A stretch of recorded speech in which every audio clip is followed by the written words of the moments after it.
Bismillahirrahmanirrahim. Assalamualaikum warahmatullahi wabarakatuh. Salam kenal dan salam subscribe. Selamat mengikuti tayangan dari channel Logika, bukan channel Logila. Tayangan perdana ini saya mulai dengan bahasan mengenai angin badai yang akhir-akhir ini sering terjadi di wilayah Indonesia. Sudah bertahun-tahun kita mengenal teori tentang angin adalah sebagai berikut. Kita lihat teori yang dipublikasikan oleh NOAA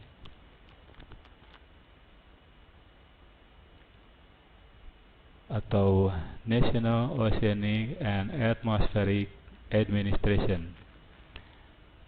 Ini adalah sejenis BMKG tapi di Amerika. Dan kita nanti baca juga definisi angin yang dipublikasikan oleh BMKG Indonesia. Kita lihat di monitor ini. Menurut NOAA bahwa angin terjadi karena udara yang bergerak dari daerah bertekanan tinggi ke daerah yang bertekanan rendah.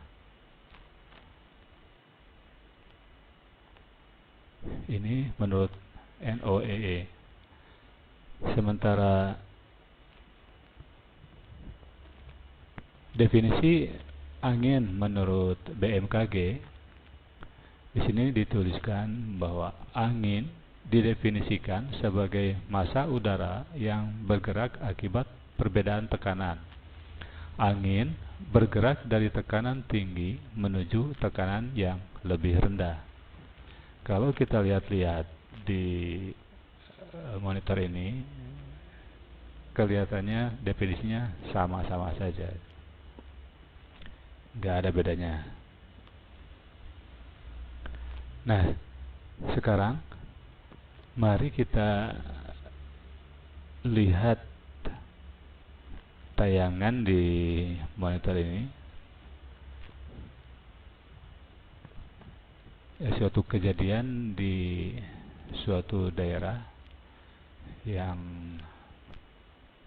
diterjang angin badai yang dahsyat sekali. Kita lihat.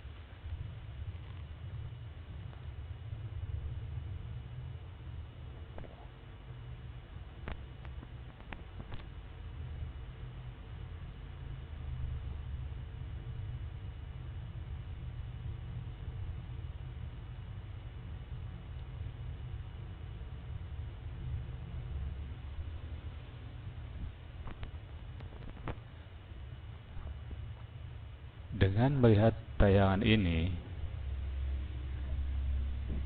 saya jadi merasa belum sepenuhnya jelas apakah peristiwa seperti ini termasuk definisi anginnya NOAA ataupun BMKG atau bukan, atau tidak termasuk. Jangan-jangan mereka punya definisi sendiri mengenai angin yang dahsyat seperti ini.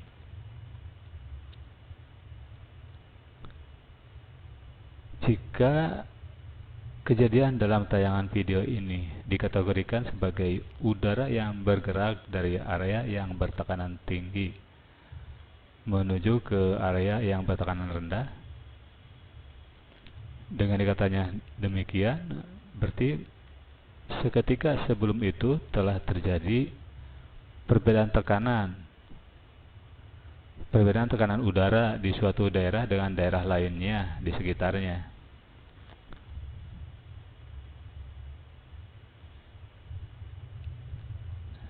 Dengan kejadian seperti ini, tidak dapat kita bayangkan berapa bar, berapa PSI atau berapa kilogram per centimeter persegi tekanan udara yang ada di daerah bertekanan tinggi itu.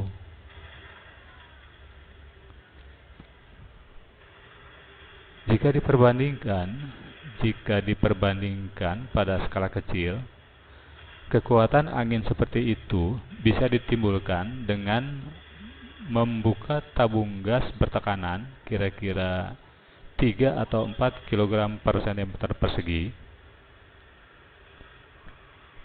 dengan bukaan laluan angin sekitar 1 in. Maka penampakan kekuatan angin kira-kira akan seperti itu.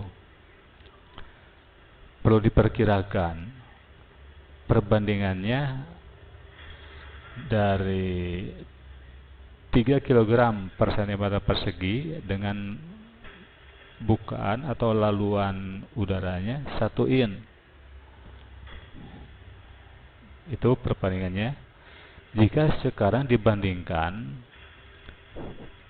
bukaan 1 in itu dibandingkan dengan bukaan yang alam terbuka, tidak ada ukurannya, luas sekali.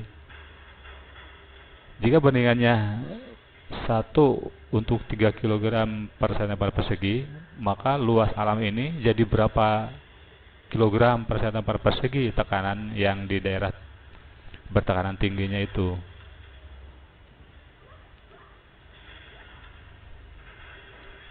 Apakah 30 bar, 100 bar, kita tidak tahu. Padahal di alam terbuka ini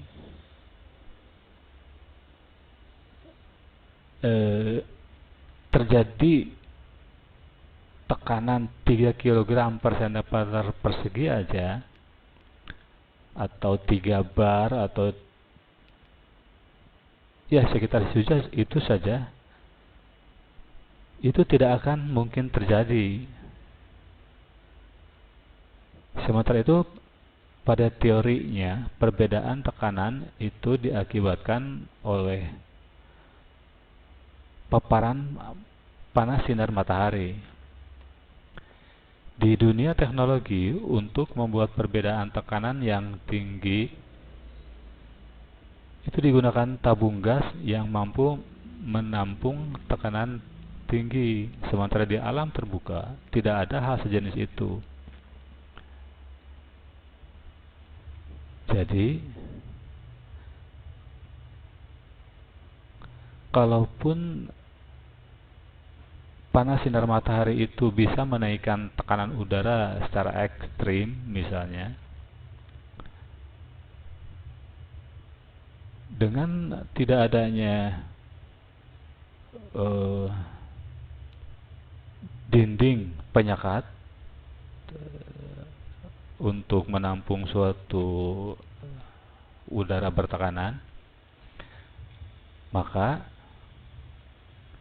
yang terjadi adalah ketika tekanan udara itu naik sedikit, katakanlah setengah kilogram per cm persegi, udara sudah akan mengalir ke area lainnya, sehingga tidak akan pernah terjadi perbedaan tekanan yang tinggi, 1 bar atau 1 kg per cm persegi, atau 2 bar, 3 bar, dan seterusnya. Itu tidak akan terjadi karena naik sedikit dia sudah mengalir. Jadi semua akan dengan cepat tekanan itu merata ke seluruh area. Jadi kalau saya simpulkan, angin badai seperti ini bukan karena pergerakan udara dari area bertekanan tinggi ke area bertekanan rendah. Intinya bahwa definisi yang dikeluarkan oleh NOAA atau BMKG untuk kasus seperti ini itu tidak bisa diterima, kurang tepat lah kelihatannya begitu.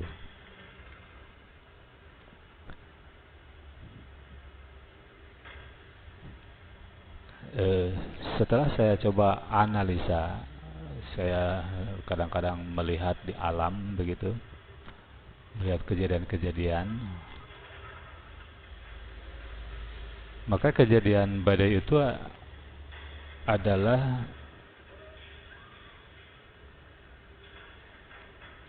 seperti begini.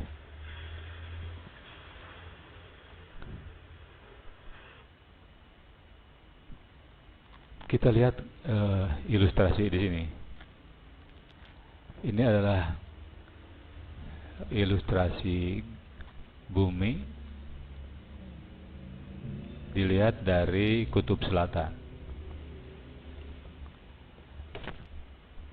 Bumi ini berputar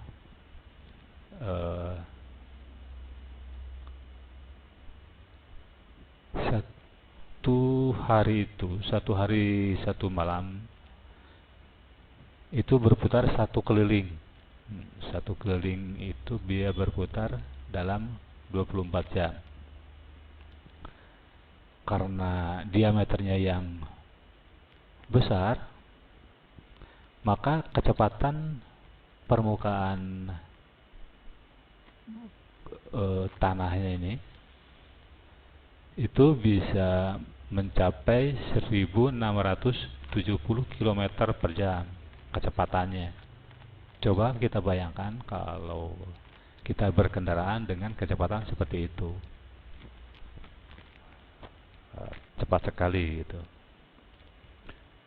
Nah, karena perputaran yang cepat inilah badai itu terjadi sebetulnya. Jadi badai itu terjadi karena perputaran bumi yang cepat itu.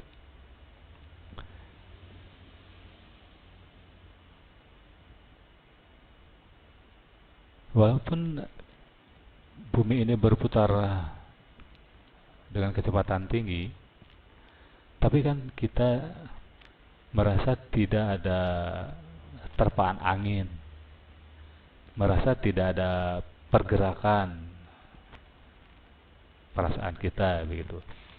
Karena itu terjadi karena bumi ini berputar, bukan bumi sendiri, melainkan dengan molekul-molekul udara yang meliputinya ini ikut berputar juga.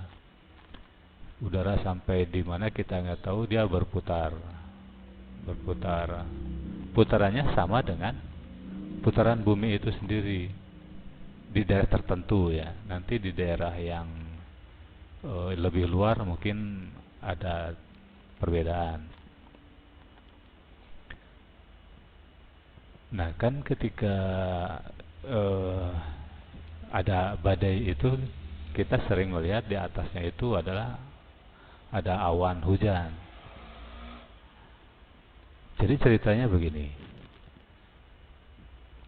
Dalam keadaan normal, udara di sekitar ini berputar sama persis dengan putaran bumi. Sehingga kita tidak merasa ada angin, tidak ada terpa angin.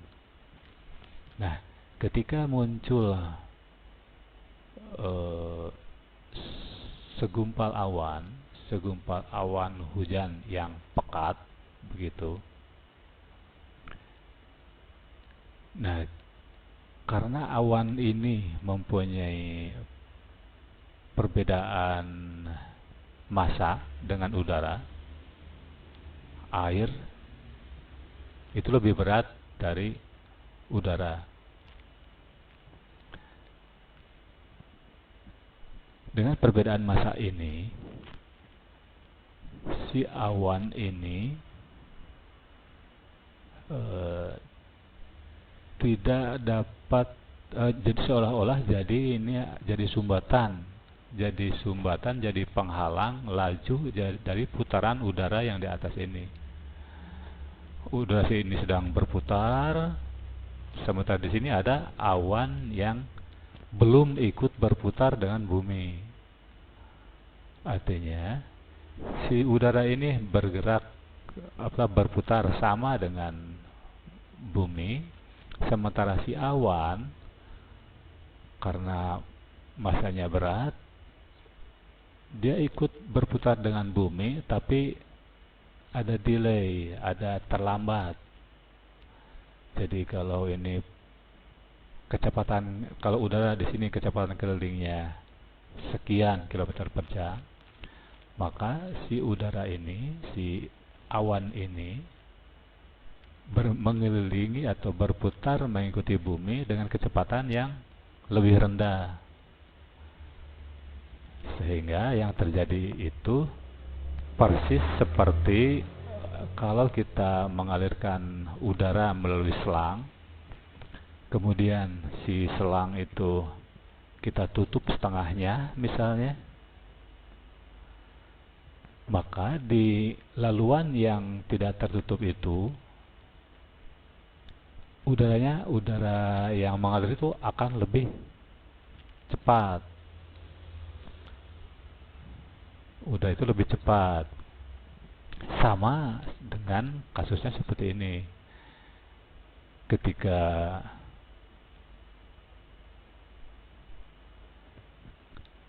udara di sini menabrak awan, katakan darah ini menabrak awan, akan ada udara yang seharusnya bergerak ke sini, dia akan turbulen ke area, bisa ke area ke atas, bisa ke daerah bawah ini. Nah, penambahan volume aliran udara ke sini itulah yang membuat kecepatan aliran udara di sini jauh lebih cepat dari putaran bumi. Kelebihan putaran kecepatan itulah yang menjadi kita di sini merasakan ada angin. Kalau anginnya kecil, yaitu angin biasa, dan kalau kecepatannya jauh lebih cepat, maka itu adalah badai. Nah, angin itu, perubahan kecepatan udara itu bukan cuma ke sini, bukan hanya ke bawah sini atau ke atas saja, tapi juga ada yang merupakan penghambatan kecepatan aliran perputaran udara di sini. Di sini akan terhambat, mendesak ke sini, ke sebelah barat, maka pergerakan perputaran udara di sini menjadi lebih lambat daripada bumi, sehingga di sini akan terkesan ada angin ke barat. Kemudian juga karena ada desakan ke sebelah selatan, misalkan di sini ke selatan itu ada udara yang terdesak ke sebelah selatan, maka di situ akan terkesan ada angin menuju ke selatan. Juga sebaliknya ke utara, ke sebelah utara ada udara yang terdesak sampai ke utara, maka itulah menjadi angin yang menuju ke utara. Dengan demikian, maka definisi angin yang dipublikasikan oleh NOAA ataupun oleh BMKG, dengan demikian menjadi tidak tepat kalau dibandingkan dengan apa yang saya uraikan. Jadi kalau menurut uraian dari saya ini, maka angin itu definisinya adalah perbedaan aliran atau perbedaan kecepatan putaran udara dan arah pergerakan udara terhadap putaran bumi. Itu definisinya. Iya. Semoga paparan saya ini ada manfaatnya dan merupakan ilmu baru tentunya, dan mudah-mudahan akan mempermudah, memperjelas analisa-analisa mengenai cuaca ke depan. Sekian uraian dari saya. Assalamualaikum warahmatullahi wabarakatuh.